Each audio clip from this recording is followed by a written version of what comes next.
दोस्तों, मैं जो शेयर करने जा रहा हूं उस पर पूरा ध्यान दें। यदि आपने खुद को उस तरह का व्यक्ति बनते हुए पाया है जो जागते ही साइडे रूप से अपना फोन पकड़ लेता है, स्क्रॉल करने के कुछ घंटों बाद भूख महसूस करता है, खाता है, आलसी हो जाता है, झपकी लेता है, उठता है, रील्स के माध्यम से स्क्रॉल करना शुरू कर देता है और अटेंशन सीकिंग करने वाली सामग्री से विलुप्त हो जाता है, अब मेरी बात सुनने का समय आ गया है। मैं यहां सिर्फ एक और सेल्फ इंप्रूवमेंट के वीडियो बनाने के लिए नहीं हूं। मैं 21 साल का लड़का हूं जो इन रोजमर्रा के संघर्षों से जूझ रहा है। दिन बीतते हैं, लेकिन सबसे अच्छी बात यह है कि इन मुद्दों का समाधान मिलने की उम्मीद है। इस पूरे वीडियो को देखें क्योंकि इसमें 99 पॉइंट्स पर चर्चा की गई है जो संभावित रूप से आपकी समस्याओं का समाधान कर सकते हैं।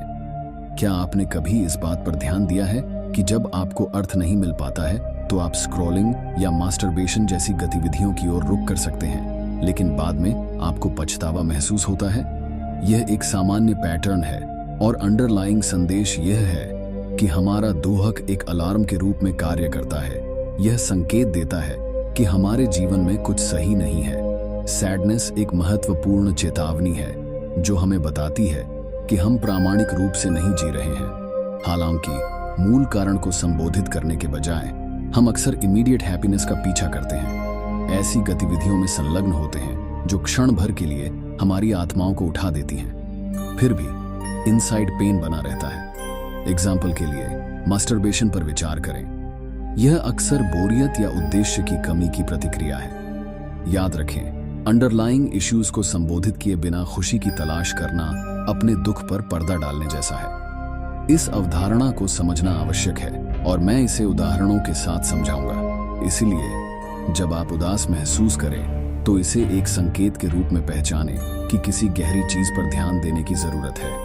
एक पल के खुशी के पीछे भागने के जाल में न पड़ें, मूल कारण का सामना करें और वास्तविक संतुष्टि की ओर यात्रा शुरू करें। आमतौर पर यह माना जाता है कि नशा पूरी तरह से शराब या सिगरेट जैसे पदार्थों से जुड़ा होता है, लेकिन वास्तव में जो कुछ भी हमें वास्तविकता से भागने में मदद करता है उसे नशे का एक रूप माना जा सकता है। नशा विशिष्ट पदार्थों तक सीमित नहीं है। इसका विस्तार सोशल मीडिया का उपयोग करने, भोजन में शामिल होने या नींद में आराम तलाशने जैसे कार्यों तक होता है। यह गलत मिसकंसेप्शन कि नशा सिर्फ शराब या सिगरेट तक ही सीमित है त्रुटिपूर्ण है। यदि कोई दर्द को सुन्न करने और वास्तविकता से छिपने के लिए विभिन्न गतिविधियों पर निर्भर रहता है तो उसे आदी माना जा सकता है। चाहे वह इंस्टाग्राम हो, मास्टरबेशन हो या ज्यादा खाना हो, ये व्यवहार अपने भीतर अंडरलाइंग सैडनेस से बचने की कोशिश करने के समान है। इसे स्वीकार करते हुए हम समझते हैं कि इन गतिविधियों में संलग्न व्यक्ति अनिवार्य रूप से अपने दोहक को खुशी के अस्थायी पर्दे से ढक रहे हैं। मुख्य एहसास ये है कि हमारी प्राकृतिक अवस्था चेतना में से एक है और चाहे हम कितने भी बेहोश क्यों न हों, हम अंततः जागरूकता हासिल कर लेंगे। जब नशे का पर्दा उठता है तो इनसाइड सैडनेस फिर उभर आती है। यह समझना महत्वपूर्ण है कि लगातार खुशी के बाहरी स्रोतों की तलाश हमारी आंतरिक अशांति के मूल कारण को संबोधित नहीं करती है। जो व्यक्ति लगातार इन व्यवहारों में लिप्त रहते हैं उन्हें क्षणिक राहत मिल सकती है, लेकिन मूल दुख रिमेन्स अनचेंज्ड। इस कॉन्सेप्ट को समझना महत्वपूर्ण है।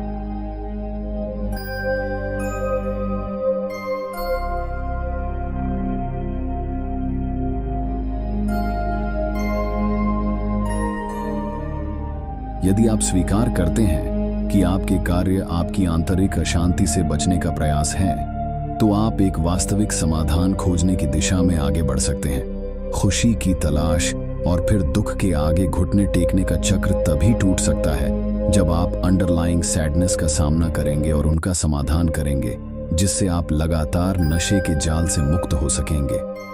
दुख का डर अक्सर हमें तुरंत खुशी की तलाश में ले जाता है, लेकिन अगर हम वास्तव में दुख से मुक्ति चाहते हैं तो हमें दुख के डर का सामना करना होगा और उस पर काबू पाना होगा।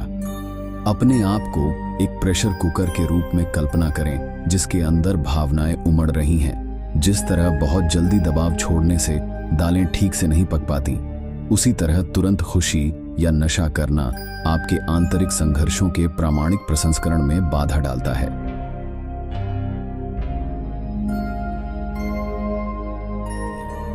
इसमें उन पदार्थों और व्यवहारों को खत्म करना शामिल है जो टेम्परेरी ध्यान भटकाते हैं, चाहे वह ड्रग्स, मास्टरबेशन, खेल या किसी प्रेमिका के साथ एंडलेस डिस्कशंस में शामिल होना हो। इन गतिविधियों को रोककर आप अपने इंटरनल प्रेशर से बचने के चक्र को एस्केप करते हैं। इसे उस मोमेंट के रूप में समझें जब असली खेल शुरू होता है। शुरुआत में यह चैलेंजिंग हो सकता है और आपको दोस्तों से कॉल आ सकती है और आपसे अपनी सामान्य आदतों में शामिल होने का आग्रह किया जा सकता है।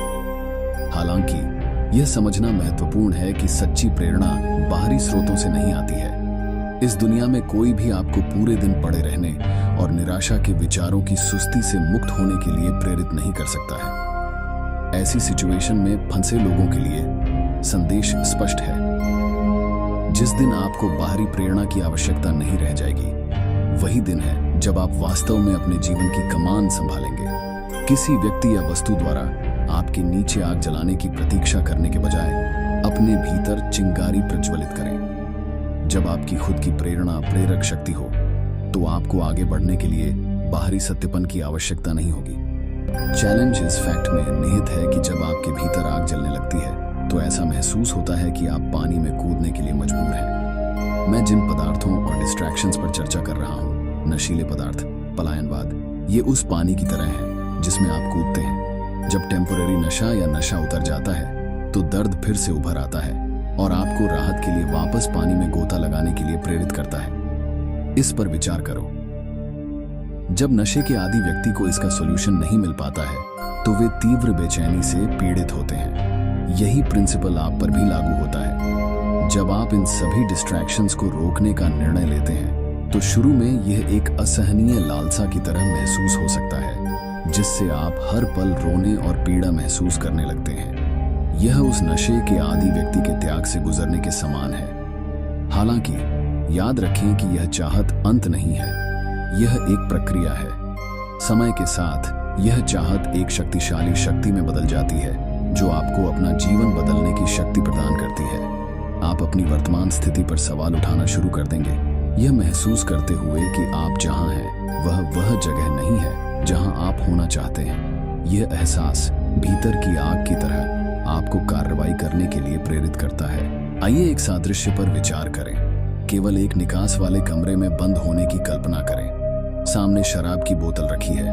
अब आपके पास दो विकल्प हैं। विकल्प एक यह है कि आप शराब पी लें, बेहोश हो जाएं और पूरे कमरे में आग लगने दें, जिससे आपकी मृत्यु हो जाएगी। इससे थोड़ी चोट लग सकती है, लेकिन बच निकलने की गारंटी नहीं है। दूसरी ओर विकल्प 2 में शराब की बोतल को तुरंत तोड़ना, नशे में होने का विकल्प हटाना और आपको कमरे से बाहर निकलने का रास्ता खोजने के लिए मजबूर करना शामिल है। संक्षेप में, विकर्षणों में सांत्वना खोजने के बजाय अपने भीतर की आग का सामना करना वास्तविक परिवर्तन की कुंजी है। यह परिहार की अस्थायी राहत के स्थान पर विकास की असुविधा को चुनने के बारे में है। आपके भीतर की आग की गर्मी कमरे से बाहर निकलने का रास्ता खोजने के लिए प्रेरक शक्ति बन जाती है। उस पल में विकल्प स्पष्ट है। वहां पड़े रहने की पीड़ा सहें या उस रास्ते के लिए प्रयास करें जो स्वतंत्रता की ओर ले जाए, या यदि बाकी सब विफल हो जाए तो एक सम्मानजनक मौत। गर्व है कि आपने बचने के लिए हर संभव ताकत लगाई। यह रवैया आपके जीवन में क्रांति लाने के लिए महत्वपूर्ण है। बिंदु संख्या 4 पर आगे बढ़ते हुए, खुशी को समझना सर्वोपरि है। खुशियां 2 प्रकार की होती हैं। आसानी से प्राप्त होने वाली खुशियां, जैसे भोजन, नींद, सोशल मीडिया भोग और क्षणिक खुशियां, और अधिक गहरी खुशी जिसके लिए कड़ी मेहनत और उपलब्धि की आवश्यकता होती है, जैसे सफलता, स्थिति और सम्मान। यह महसूस करना महत्वपूर्ण है कि छोटी और आसान खुशियां, जो आमतौर पर हमारी उम्र के व्यक्तियों द्वारा अपनाई जाती है, आंतरिक दर्द को कम नहीं कर सकती हैं। गलतफहमी यह है कि भौतिक सफलता जैसी महत्वपूर्ण खुशी प्राप्त करने से आंतरिक संघर्ष स्वतः ही मिट जाएगा। मैं अवलोकन से बोलता हूँ। मैंने 10वीं कक्षा के दिनों में लोगों को नए फोन, कार या बाइक जैसी चीजों के लिए उत्सुकता और प्राप्ति को करीब से देखा है।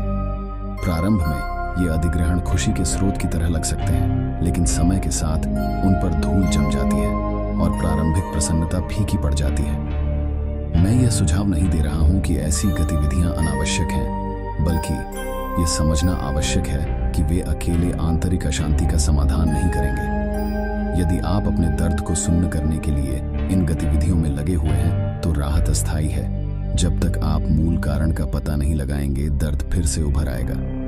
यह एहसास भौतिक संपत्ति और अस्थायी सुखों के माध्यम से खुशी खोजने के चक्र को तोड़ने की कुंजी है।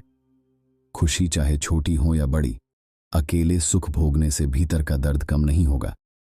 लोग अक्सर केवल आनंद पर ध्यान केंद्रित करते हैं, इसे अस्थायी पलायन के रूप में उपयोग करते हैं, जबकि अंतर्निहित दर्द को नजरअंदाज करते हैं। यह समझना जरूरी है कि दुनिया में 3 तरह के व्यक्ति होते हैं। सबसे पहले वे लोग हैं जो छोटी छोटी खुशियों में सांत्वना खोजकर कष्ट सहते हैं। प्रतिशोधी व्यक्ति इन्हें सहन कर सकते हैं, जबकि अन्य लोग जो इन सुखों की क्षणभंगुर प्रकृति का एहसास करते हैं, वे स्थायी संतुष्टि पाने की उम्मीद में भव्य सुखों का पीछा करना शुरू कर सकते हैं। अंत में ऐसे सात्विक व्यक्ति हैं जो मानते हैं कि बाहरी सुखों की तलाश से स्थायी संतुष्टि नहीं मिलेगी। वे बाहरी विकर्षणों को रोकने की आवश्यकता को समझते हैं। असली यात्रा अपने अंदर झांकने, अपनी कमियों को पहचानने और अपने खिलाफ क्रांति शुरू करने से शुरू होती है।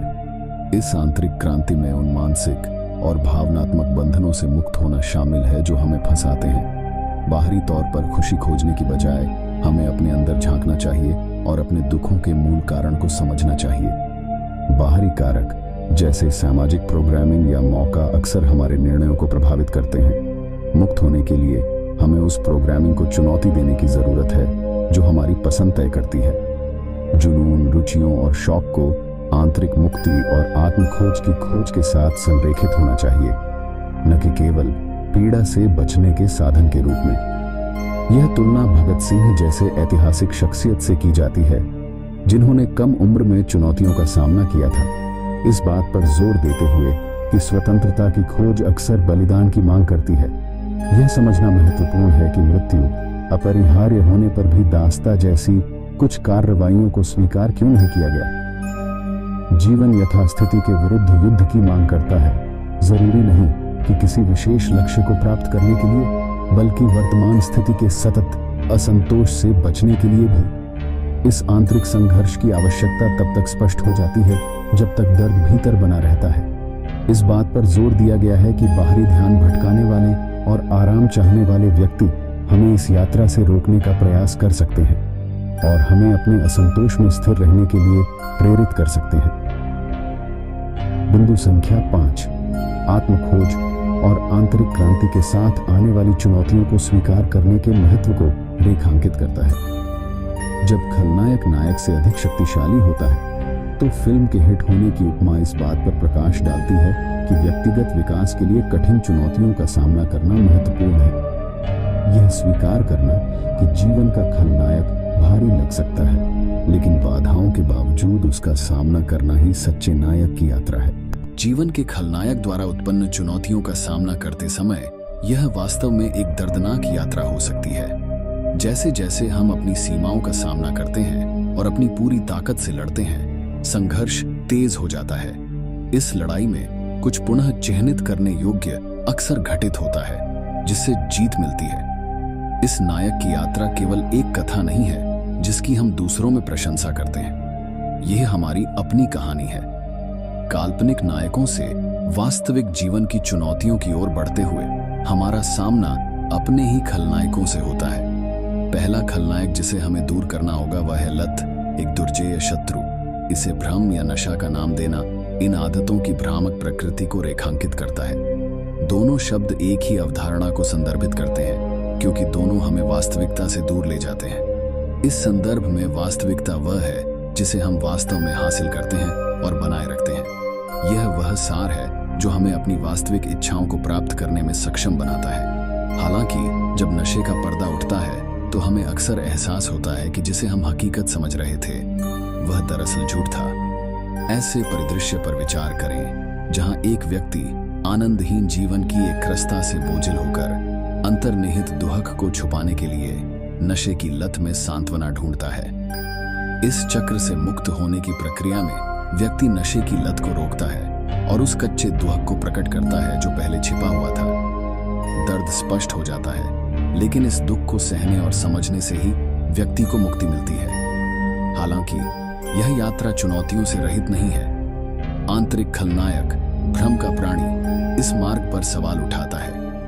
यह संदेह पैदा करता है, पूछता है कि किसी को इतनी कठिनाई क्यों सहनी चाहिए। यह प्रयास की सार्थकता पर सवाल उठाता है और सुझाव देता है कि शायद कुछ हासिल नहीं होगा। फिर भी यह आंतरिक संघर्ष प्रक्रिया का एक अभिन्न अंग है और इन संदेहों के बावजूद आगे बढ़ना ही असली वीरता है। संदेश स्पष्ट है।